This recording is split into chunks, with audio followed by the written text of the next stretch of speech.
Welcome to Elevate Women's Health Center. I'm Dr. Shauna Dingman, and in this video, we are going to do 10 to 15 minutes of upper back and neck mobility. So pause this if you need to and go and put some music on. And as soon as you have your music on, come on back and we'll start with the neck.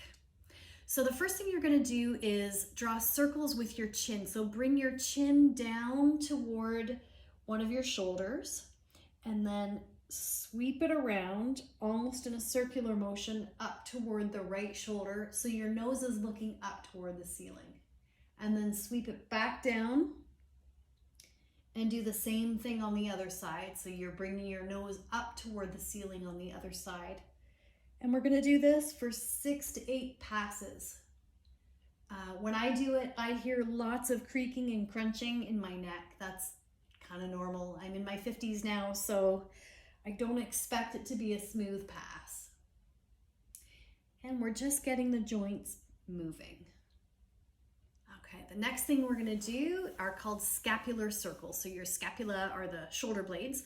So think about moving your shoulders around in circles, but I want you to think about what your shoulder blades are doing as you're doing this. So as you come back with your shoulders, I want you to feel your shoulder blades kind of moving together like that. You're squeezing them together, and then as they come forward, you're spreading them out. And so we're just going to do circles one way. Again, 6 or 8. You can do more if you want. And then let's do the other way. If you have a job where you work at a computer or you do a lot of driving, you do a lot of sitting during a day, this mobility video is going to be really, really good for you. The next thing we're going to do, I'm going to move back a little bit, and I'm just going to show sort of one arm, but understand I'm doing this with both. We're going to do internal and external rotation of the shoulders. So I want you to sit so your shoulder blades are or your shoulders are down from your ears, and you're going to turn your palms this way and now turn them up and back. This is external rotation. This is internal rotation. One thing I want you to do is try and make sure that your shoulders are not creeping up towards your ears while you're doing this, and relax your hands while you're doing it. You don't want to have a whole lot of tension in your hands. When I do this, I feel like my right shoulder and elbow are both tighter than my left one. Everyone's going to have a favorite side. Okay, next thing I want you to do is more shoulder mobility. So I want you to it's almost like I picture moving my shoulders in a figure 8 motion. So I'm internally rotating this one while I'm externally rotating this one and then coming back. And again, I hear tons of grinding as I do this. Good. Okay. Shake it out. Next thing we're going to do, these are called scapular push-ups. I'm just going to come on an angle here so you can see. So you're going to start in what's called tabletop. Try and have a fairly neutral spine. And then what you're going to do is you're just going to kind of drop your chest down. So your arms are not going to change. Your hips are not going to change. The only thing that's changing is how your shoulder blades are kind of gliding along your rib cage. So you're going to drop your chest down and then you're going to push your chest up. So it's not a big movement, it's just a little movement. And what you're really doing, it's kind of like doing push-ups, but only with your shoulder blades. And so if you've got a lot of scar tissue or tightness in and around your shoulders, you may find when you start this that you hardly have any movement, but the more you do it, you're going to gain more movement. Okay, shake it out. Now we're going to do cat-cows. So if you've ever done any yoga, you're going to be familiar with this. Make sure you've got enough padding under your knees. And what you do, so start by tucking your tailbone in. So you're going to really tuck as much as you can. Tuck your chin down towards your chest so you're moving your rib cage up toward the ceiling. And then you're going to untuck your tailbone. So now you're going like this. You're letting your stomach fall down not fall, but bringing it down, and your neck is coming up and your shoulder blades are kind of squeezing together. And then you're going to do the opposite. So take this slow, don't rush it. When I do this, I get a lot of stiffness. I can really feel it right where my low back connects with my pelvis. So this is something I love doing when I first get out of bed or first thing in the morning.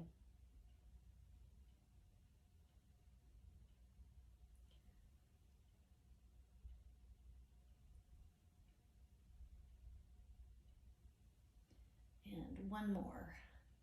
Good.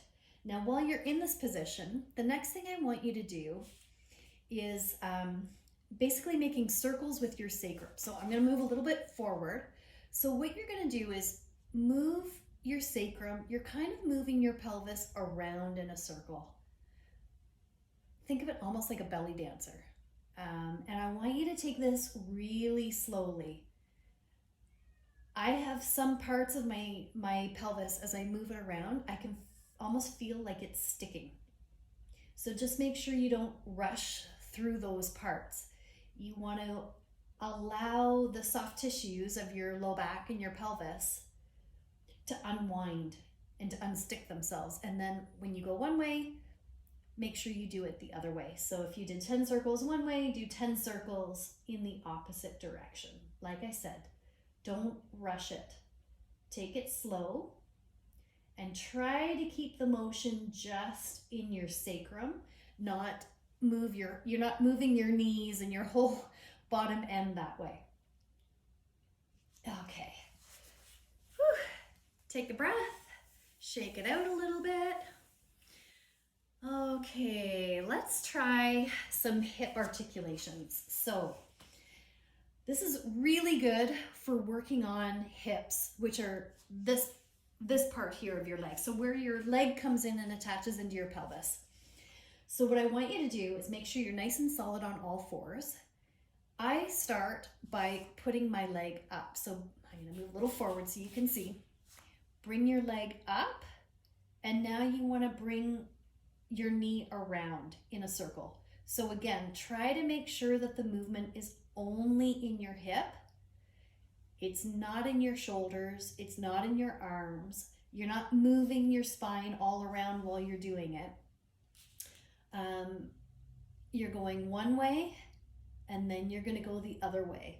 I find this motion where I start by bringing my leg out to the side and then I bring it back and up and around is a harder motion for me. So the other way is the one I usually start with, because I figure I'm getting things kind of greased up and I'm getting my hip doing the motion in the easier direction first. Make sure you've switched legs here. So I'm going one way and now I'm going to go the other way. One little trick you can do with your arms, because one of the things you're probably going to start doing with your arm if you're not paying attention to it is you start to kind of collapse your arms while you do it. You can sort of, without actually moving your hands, just rotate your elbows to the outside, and it tends to help to keep your arms stable. Good. Okay. That's good hip mobility. And then the last thing we're going to do is we're really going to work at opening up our thoracic spine here. So there's a couple of different ways to do it.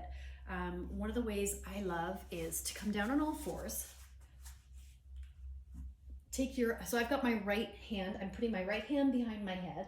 I'm going to bring my elbow up like this and then down toward my left wrist. And then up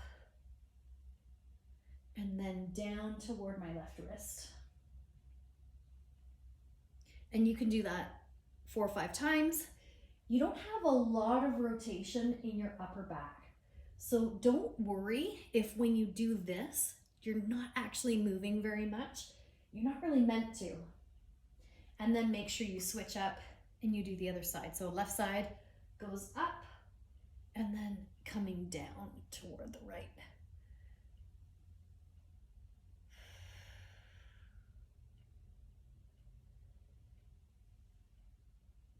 I would inhale as you come down toward the wrist and exhale as you're going up and around,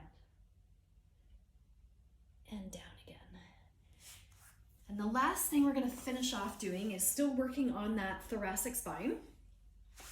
Okay, best way to show you is come down. So I've got my right arm spread out this way. Hang on, let me do it. Let me do it this way. Okay.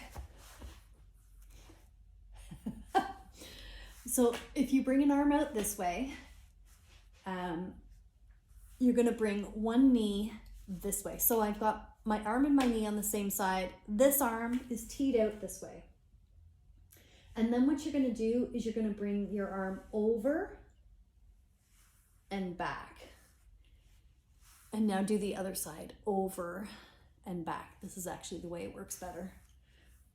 So my left arm is coming over toward my right arm, and now it's coming back again.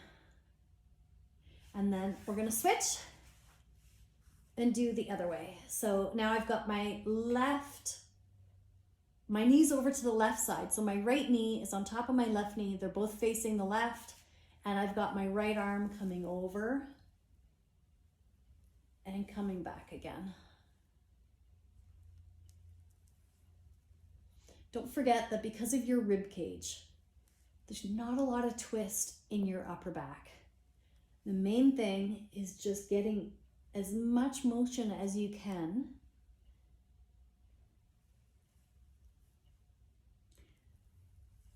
by moving your arms in their full range of motion.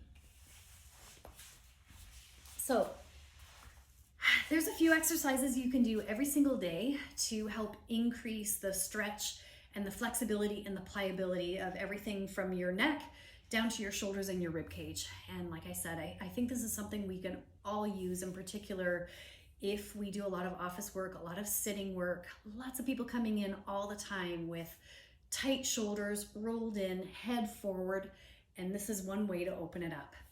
If you have any questions at all, you can always message me, and if you're a patient of mine, I'll see you soon in the office. Have a wonderful day.